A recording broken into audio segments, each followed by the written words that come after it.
you, Mark. Thanks everyone for coming to our showcase. It's always lovely to see you here. It's always nice to see all these fantastic international speakers coming to speak to us about all kinds of things that many of us would not have thought are good for our corporations, for our organizations, and so forth. And you know, I was sitting at the back listening to all of them, and it's just so inspiring. It's just so fantastic to listen to them. So I'm sorry, those of you who raised your hand when you were asked, anyone from Joburg, I'm here to talk about. Is this gone? Okay. You know, this is what I talk about every day, and the past few weeks and the next few months are just going to be exactly as you see it. This and a bit of that, and a bit of that, and it's just going to get worse. By May 7th, when we go to the elections, it's just going to be crazy. And when that starts happening, people start going, oh, what's happening? Oh, we're back to 1990, it's the end of the world. Oh, you see what the politicians are doing? Oh, what did Julius Malema say? And so forth and so forth. I always say to people, guys, you know, it's okay. It's not the end of the world, you know? You know, and you can ask me to come and speak to your people. I'll tell them exactly the same thing. That might not work. So, you know, there are other ways of finding calm in your organization. You know, keep people going. There are many, many other ways of doing it too, if you're in the ANC.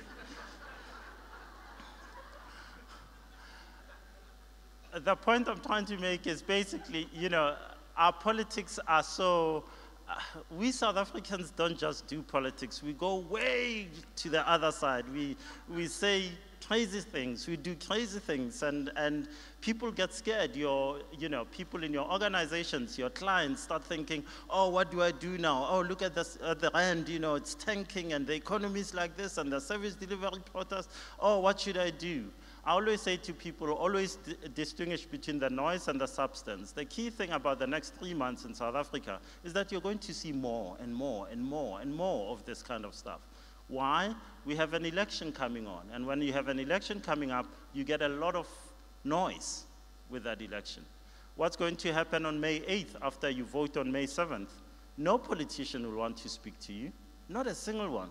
They've got your vote, and they'll go on to earn their nice salary in parliament. So, you know, these are some of the things we have to be aware of. That's what I do. That's what I come to corporations to speak about, to say to people, let's put some of this stuff in context. There is some stuff that you should worry about, but there's a lot of stuff that you shouldn't worry about. And a lot of it is connected to the fact that, you know, this is our 5th democratic election since 1994.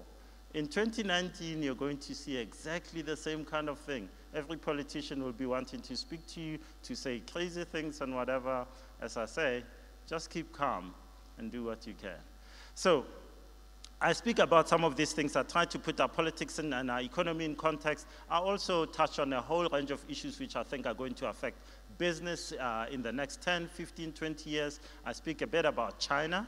I know a lot of you are sitting there thinking, oh, the Chinese are coming, it's the end of the world. Maybe it's not, but you know, even if they are going to eat you up for lunch, you might want to think a little bit deeper and harder about what kind of effect, what kind of impact it will have on my business. Our relationship as a country, our politicians, our government have a huge, massive, deep relationship with China. Are you thinking about it and the impact it will have on your business? Those are some of the things I talk about. It's not all happy. If you think about it, here in South Africa, 52% of our young people are without jobs. That is a scary number. What do we do about that? What threats does it pose to South Africa in the future? These are all the things that we should all be thinking about, talking about. What it means is that half our young people, as all of us got up this morning and came here, half of our young people under 32 are sitting at home without a job.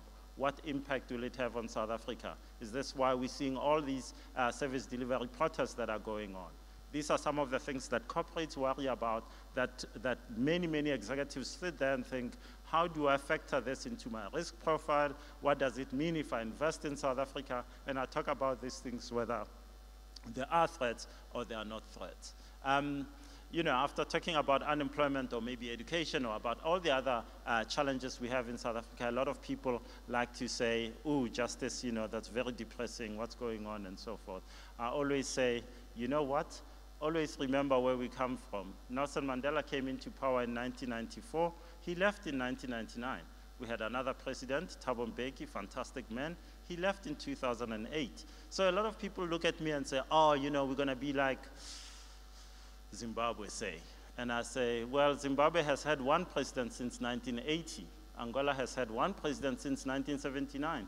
Libya had one president between 1969 and 2011. And we've had Nelson Mandela, Thabo Mbeki, Kgalema Motlanthe, that's the guy whose name you can't pronounce properly. And now we have Jacob Zuma. And who knows, in 2019 or 2014, we might even have, oh, I've come to the end of my time without even saying, I haven't said Julius Malema. I mean, isn't this fantastic? Thank you very much.